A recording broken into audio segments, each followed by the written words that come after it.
con el eco de mi voz y desde el fondo de mi alma quiero iniciar este canto en honor de Calpulalpan. Ubicado en el altiplano central mexicano y al oeste del estado de Tlaxcala, Calpulalpan colinda al norte con Hidalgo, al sur con Anacamilpa de Mariano Arista, al oriente con Sanctorum de Lázaro Cárdenas y al poniente con el Estado de México. Es la tercera municipalidad más grande del territorio tlaxcalteca. Tiene una superficie de 274.5 kilómetros cuadrados. Dentro de su territorio existen elevaciones montañosas como Huilotepec y Yahualica, con más de 3.000 metros sobre el nivel del mar. Por ser parte de la zona central mexicana, su hábitat la componen conejos, víboras de cascabel, gatos montés, aguilillas, colibríes, golondrinas y, por supuesto, luciérnagas. En sus zonas altas, la flora se caracteriza por su variedad de pino y encino. En las planicies se destacan ejemplares de tepozanes, nopales, magueyes y los tradicionales capulines y tejocotes. Su clima es templado, subhúmedo y semifrío, con una temperatura promedio de 5 a 22 grados centígrados, con lluvias en verano, en ocasiones interrumpidas por la famosa canícula. Algo característico de la región son sus heladas durante otoño e invierno. Históricamente, Calpulalpan formó parte de la cuenca hidrológica de México al oriente del lago de Texcoco. Gracias a su ubicación geográfica, fue un punto de intercambio comercial entre las antiguas culturas de la altiplanicie mexicana y las del Golfo de México. Durante los años 350 al 700 después de Cristo, Calpulalpan tuvo influencia del místico lugar donde los hombres se convirtieron en dioses, Teotihuacán. El contacto con esta cultura propició la ruta mercantil Teotihuacán, Calpulalpan, Apan, Atlangatepec, Huamantla, Golfo de México, donde se intercambiaron obsidiana, cal, cerámica, sal, pieles y productos del maguey como ixtle, aguamiel y pulque. Es probable que de manera efímera, los toltecas chichimecas, culturas que dominaron la parte norte de México, llegaron a establecerse a la región calpulalpense a la caída de la metrópoli teotihuacana. Siglos después, el historiador novohispano Fernando Alba Iztlilxóchitl hizo referencia que Nezahualcóyotl, rey de Texcoco, cuando fue perseguido por el guerrero tecpaneca Maxtla, encontró refugio en los bosques del cerro de Yahualica, que significa en náhuatl Cerro Redondo, y en los pueblos de Mazapa y Calpulalpan, vocablos que se interpretan como lugar de venados y en las casonas o barrios diseminados. Estos últimos se representan en nuestro jeroglífico como 3 ciudades reales y 3 barrios. Entonces, Nezahualcóyotl, cuando recuperó su trono, se interesó por fortalecer las relaciones sociopolíticas y económicas con los pueblos de Calpulalpan. Para los arqueólogos del Instituto Nacional de Antropología e Historia, Enrique Martínez Vargas y Ana María Jarquín Pacheco, los acolhuas llegaron a nuestra región a partir de 1300 después de Cristo, asentándose en los antiguos vestigios teotihuacanos que actualmente ocupa la zona arqueológica de Sultepec, Tecoaque, importante sitio para la producción y distribución de la bebida sagrada de los dioses, el pulque. Destacamos aquí el trabajo de los investigadores citados al descubrir en este lugar las ofrendas de la diosa del maguey, Mayahuel, y al dios del pulque, Ometochtli. También nuestro territorio se destacó por situarse entre los límites de la región Acolhua y la frontera con los señoríos tlaxcaltecas. En la conquista de Tenochtitlan, esta zona cobró mayor relevancia al capturarse aquí una caravana dirigida por españoles, acción que causó temor a Hernán Cortés por tratarse de un lugar sagrado y guerrero. Sus habitantes sacrificaron en honor a sus dioses a miembros de dicha expedición, siguiendo las costumbres de las guerras floridas, donde se combatía y se atrapaba al enemigo, hecho que motivó a los conquistadores a castigarlos en venganza por la muerte que fueron objeto los europeos y sus aliados. Una vez abandonado, Tecoaque, que significa lugar donde se comieron a los señores o dioses, e identificado en las crónicas históricas como Sultepec, en el Cerro de las Codornices, volvió a resurgir en el contiguo pueblo de San Felipe Sultepec. Una vez conquistada la Gran Tenochtitlan en 1521, la vida cotidiana de los antiguos pueblos mesoamericanos se transformó. Los europeos continuaron conquistando nuevos territorios y provincias para integrar a los indígenas al sistema español. Además, se les prohibió practicar sus costumbres religiosas, logrando así su desintegración cultural.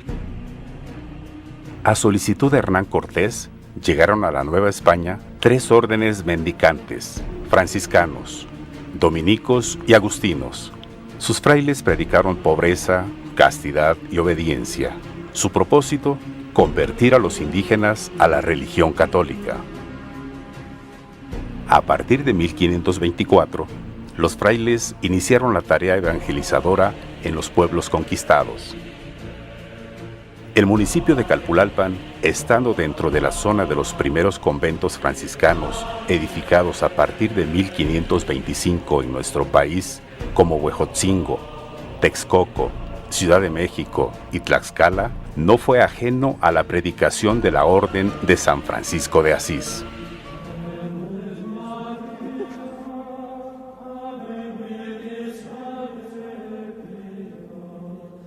Hoy quisiera hablarles un poco de Francisco de Asís. Nace en el pueblo de Asís, Italia, en el año de 1181, de la familia Bernardone. Lo bautizan con el nombre de Juan. Pedro Bernardone, su padre, al regresar de Francia, en agradecimiento a todos los beneficios que había obtenido, le cambia el nombre y le pone Francisco. Francisco va creciendo en este ambiente de esta nueva manera de vivir de la burguesía. Va descubriendo que se vive un momento difícil de violencia, se vive un momento difícil de inseguridad. Él tiene la oportunidad también de elegir una manera de vivir. Y su manera de vivir, como todo adolescente, es buscar ser poderoso, ser significativo. Por eso se involucra en querer ser caballero en la batalla de Asís contra Perusa. Ahí cae preso y va descubriendo algo tan esencial de la vida. Ve que un caballero se pelea como un animal salvaje por un pedazo de pan. Francisco es rescatado, regresa a Asís, cae enfermo, pero después de restablecerse empieza una pregunta en su ser: ¿qué es lo que quiere Dios para él? Es así como en su búsqueda Francisco encuentra la capilla de San Damián, y en esa capilla descubre la imagen de Cristo. Se arrodilla ante él y le hace una petición: ¿qué quieres que haga, Señor? Y constantemente se arrodilla ante la imagen de Jesús y le hace esa pregunta: ¿qué quieres que haga, Señor? Después de un largo tiempo escucha algo que le sorprende: Francisco, repara mi iglesia. Pueblos como Santiago Coaula, San Felipe Sultepec, Mazapa y nuestra actual ciudad de Calpulalpan sobrevivieron al choque cultural contra los españoles. Sus habitantes fueron ocupados en las encomiendas, tierras que se les dotó a los conquistadores europeos, además en la construcción de casas y edificios religiosos, entre ellos el convento San Simón y San Judas. A finales del siglo XVI, Calpulalpan se encontraba enlistada en las iglesias de visita, dependiendo de Texcoco, aunque se ignora la fecha exacta del inicio de construcción del convento e iglesia. Consta que es anterior a 1569, la fecha de 1608, señalada en la fachada del templo, puede indicar el fin de la construcción del mismo. Existen valiosos testimonios de nuestro convento de Calpulalpan, como el de Fray Alfonso Ponce, visitador de las provincias franciscanas, que en 1585 escribe: Calpulalpan Es un pueblo sujeto en lo temporal a Texcoco, cae de él. A la parte oriente, la vocación es de San Simón y Judas. Es habitación de solo indios. Viven 2 sacerdotes, entre ambos son predicadores. A su paso por el convento, indica el convento que no estaba acabado. No tenía iglesia, sino de prestado. El claustro bajo estaba hecho con un cuarto alto, parte de otro en que moraban los religiosos. Por el Códice franciscano sabemos que en 1569-1570 ya moraban religiosos permanentemente en el lugar. Por su parte, Fray Agustín de Betancourt, en su obra Teatro Mexicano 1698, nos dice: Calpulalpan está a 7 leguas de Texcoco. En él está un convento cuya iglesia es dedicada a San Simón y Judas. Viven en él 3 religiosos que administran 1500 personas, que de ellas son 270 españoles, mestizos y mulatos, que están en 15 haciendas de hornos de cal y labor. Tienen 3 visitas: San Felipe, San Marcos y San Mateo, y un barrio con su iglesia dedicada a Santiago. Durante la secularización de los conventos franciscanos, doctrinas y visitas por parte de los obispos diocesanos, el convento se convierte en 1764 en parroquia, administrada por los mismos frailes, bajo la misma advocación de los santos Simón y Judas. A ciencia cierta no se conoce la fecha exacta del cambio de patronazgo a San Antonio de Padua, santo muy amado por la orden franciscana. Lo cierto es que desde mediados del siglo XVIII se ha convertido en el patrono parroquial. Para el proceso de evangelización, los misioneros construyeron conventos, iglesias, templos y escuelas, así como esculturas y obras pictográficas, hoy en día identificadas como arte novohispano. Entendemos como arte al conjunto de expresiones y manifestaciones del ser humano representadas en diferentes realidades, ideas, emociones o sentimientos a través de la literatura, música, pintura, escultura y arquitectura. De acuerdo al tema que nos ocupa, el arte tequitqui es un vocablo náhuatl empleado por el historiador español José Moreno Villa, que significa arte tributario o sometido. También se conoce como indocristiano, término empleado por Constantino Reyes. Esta manifestación artística fue creada por los indígenas a raíz del sometimiento que fueron objeto por los europeos. Presupone una fusión entre 2 culturas y 2 formas de pensamiento con profundas diferencias. Así lo expresa Silvia Fernández Hernández. Tuvo su esplendor a mediados del siglo XVI en la Nueva España, destacándose en los ámbitos pictográficos, escultóricos y arquitectónicos. Este modelo de arte se encuentra en el convento novohispano de San Simón y San Judas, actual parroquia de San Antonio de Padua, un conjunto arquitectónico ubicado en la zona centro de la ciudad de Calpulalpan. Se identifica como un convento fortaleza por poseer elementos que simbólicamente representan la fuerza espiritual de Cristo. Cuenta con un área de 14.500 metros cuadrados. Fue edificado sobre una ladera donde se pudiera observar hacia los 4 puntos cardinales y en un adoratorio o asentamiento prehispánico. Dada la situación geográfica del lugar y la necesidad de pacificar el proceso de conquista, se logró con esta edificación evangelizar a la población. Dentro de los elementos arquitectónicos y escultóricos, actualmente apreciamos la escalinata, piedra gladiadora o temalácatl, figuras humanas, portal de indios, capillas de la Inmaculada Concepción y de la Tercera Orden, nave mayor, claustro, pilas bautismales, portada, cruz y patio patrial. Al conocer y admirar con mayor profundidad el convento dedicado a San Simón y San Judas, encontraremos por la entrada norte o frente a la escuela primaria Melchor Ocampo una escalinata en forma semicircular que podría evocar al templo de Écatl Quetzalcóatl. Según Fernando Cortés de Brastefer, sus 7 escalones posiblemente representan los cuerpos de una pirámide. Mide 8 metros con 70 centímetros de ancho y tiene 1.40 de altura. Una vez que ingresamos al conjunto arquitectónico, caminaremos sobre un amplio patio procesal o atrio que mide 6.778 metros cuadrados. Ante la cantidad de indígenas que vivían en Calpulalpan a mediados del siglo XVI, este atrio fungió como espacio para la enseñanza de la religión católica, además de artes y oficios instruidos por los frailes franciscanos. Al centro del patio procesal existe una cruz atrial.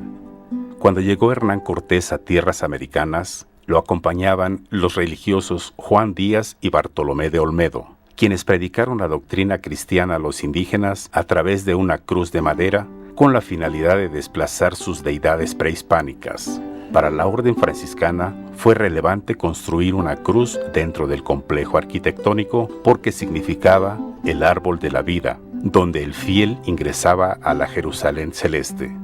En el caso del convento de San Simón y San Judas, se conserva una cruz de piedra compuesta de 5 bloques con remates redondos en los brazos. En ella se resaltan los elementos de la pasión de Cristo. Su objetivo fue mostrar de una manera didáctica la crucifixión de Jesús. En la parte superior tiene la palabra INRI, que significa Cristo, Rey de los Judíos, la corona de espinas, los clavos, la túnica, la mano con el dinero, la escalera, el martillo, el triángulo de la Santísima Trinidad y elementos indígenas. Son parte de los símbolos que se usaron para introducir a los nativos la nueva religión. También podemos apreciar sus capillas ubicadas al lado norte de la nave mayor. La capilla de la Inmaculada Concepción de María, construida a finales del siglo XVI, presenta en lo alto de su pórtico una placa de mármol en la cual observamos símbolos de la Virgen María, la corona que representa a la Madre de Cristo, un monograma, flores y cuernos de la abundancia. En la capilla de la Tercera Orden, actualmente capilla expiatoria, se destacan símbolos característicos de la misión franciscana. En la parte superior de la entrada se observa un escudo de la Orden de San Francisco simbolizado por 2 brazos cruzados sobre una cruz. El primero personifica a Jesucristo y el segundo a San Francisco de Asís. Cada mano tiene una cruz pequeña, las cuales figuran los clavos que recibió Jesús en su pasión y muerte. En los lados de su portada se reconocen pilastras adornadas con flores, manifestaciones propias del arte tequitqui. La portada de la nave mayor no es la original, fue enriqueciéndose a través de los siglos. En un muro del portal de peregrinos se identifica un mapa donde nos hace referencia de un templo central con una portería de 4 arcos. Da la impresión de ser la primera construcción conventual de San Simón y San Judas y sus iglesias cercanas. Dicha nave está ubicada de poniente a oriente, donde el fiel debía orar hacia la salida del sol, evento que personifica a Cristo naciente, resucitado y redentor. El acceso, por lo tanto, se orienta hacia el oeste o la puesta del sol, la cual se relaciona con el juicio final. Al ingresar a la nave mayor, lo primero que admiramos es su moldura en forma de archivolta sencilla, donde apreciamos flores y hojas esculpidas sobre cantera y jambas decoradas que aluden al acceso al jardín del Edén, el cual protegía y vigilaba la entrada de este espacio divino. Para Cortés de Brastefer, dichas flores de 4 pétalos largos y 4 cortos con un botón en medio son de origen netamente indígena y que representan al arte tequitqui. El interior de este recinto principal mide 50 metros de largo por 13 de altura. Tiene 14 ventanales a los laterales y un vitral al frente. Junto a la entrada del lado derecho, apreciamos una pila bautismal grande de cantera lisa, Su orilla está ornamentada con el cordón franciscano y 8 nudos que representan los fundamentos de la vida franciscana: obediencia, pobreza y castidad, además de las 5 llagas de Cristo. Al fondo se localiza el altar, que simula la cima de una montaña, y el presbiterio, lugar de reunión de los sacerdotes. También se encuentra otra pila bautismal de menor dimensión, decorada con el cordón característico de la orden franciscana. Desde la nave mayor nos adentramos a la sacristía, lugar donde se guardaban las vestiduras sacerdotales, los vasos sagrados, Biblias y todo lo que tiene que ver con la homilía. Dentro de la religión católica simboliza el útero de María, donde Cristo tomó la sagrada vestidura de la carne. Aquí se muestran descripciones pictográficas del siglo XVI. Aún conserva su aspecto original, que contempla pisos, muros y techumbre. Algunas de estas tienen la huella del incendio ocasionado por las tropas revolucionarias en 1915. Al continuar nuestro recorrido, llegamos al núcleo del convento, el claustro, sitio de aislamiento y comunión. Dentro de la tradición de la Edad Media en Europa, simbolizó el paraíso y el retiro a la vida monástica. El claustro de San Simón y San Judas lo conforman 2 plantas. Se destaca por sus pilares de madera, los cuales miden 3 metros de altura. Tiene una forma cuadrada de 15.5 metros por lado. En los muros de sus pasillos están plasmadas pinturas, cenefas y frisos como el cordón franciscano, pasajes bíblicos e imágenes que evocan la religión católica. Su estilo arquitectónico es único en el estado de Tlaxcala. Calpulalpan, por ser un lugar de visita y por encontrarse sobre la ruta de comunicación y comercio más importante entre la capital de la Nueva España y el puerto de Veracruz, requería de un espacio para recibir viajeros que pasaban por dicha ruta, por lo que se construyó el portal de peregrinos o indios. Además de usarse como aposento, también se realizaban confesiones a los indígenas. Si alzamos la vista al exterior de la nave mayor, en su parte alta tiene un remate arquitectónico con almenas y canalones. Es notorio visualizar que está construida con piedras volcánicas, predominando el tezontle rojo y negro, mismas que integraron los asentamientos prehispánicos. En su parte trasera, en los patios de lo que hoy conocemos como Centro Escolar Aparicio, se encuentra incrustada un temalacatl, piedra circular con un orificio en el centro, donde se ataba al guerrero enemigo que había sido capturado en combate. El prisionero peleaba hasta la muerte y posteriormente se ofrendaba a los dioses. Tiene un hueco en el centro, elementos decorativos solares con medición de 60 centímetros de diámetro y posicionada frente al sol. También se muestran algunas figuras en forma de rostro humano. Con estos elementos prehispánicos ponemos en manifiesto la importante representación del arte tequipqui en Calpulalpan. Nuestro municipio resguarda un monumento arquitectónico muy importante para la historia de la evangelización.